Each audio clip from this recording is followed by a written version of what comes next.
இயேசுவின் நாமத்திற்கு முன்பாக எந்த பிசாசின் வல்லமை நிற்க முடியாது, எந்த மந்திரவாதங்களை நிற்க முடியாது.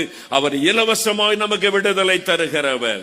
இயேசுவினிடத்தில் வரும்போது எவ்வளவு பணம் கொண்டு வருவாய் என்று அவர் கேட்பதில்லை. எனக்கு அவனுக்கு எவ்வளவு தட்சணை தருவாய், பரிகாரம் செய்வதற்கு எவ்வளவு தருவாய் என்று கேட்பதில்லை. பாவ மன்னிப்பு இலவசம், சுகம் இலவசம், பிசாசின் கட்டளைந்து விடுதலை பெறுவது இலவசம். இயேசு கிறிஸ்து இலவசமான விடுதலை தருகிறார். நீங்கள் எங்கு பிரயாணப்பட தேவையில்லை, உங்களை வருத்திக் கொள்ள தேவையில்லை.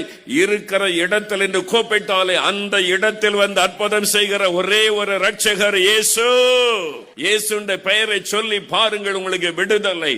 அந்த பெயரிலே தான் வல்லமை இருக்கிறது, ஜீவன் இருக்கிறது, அற்புதம் இருக்கிறது. அவர்தான் நமக்காக மரித்து மரணத்தை ஜெயித்து உயிரோடு எழுந்தவர். இன்றைக்கு மரித்தும் உயிரோடு இருக்கிற ஒரே ஒருவர் இயேசு.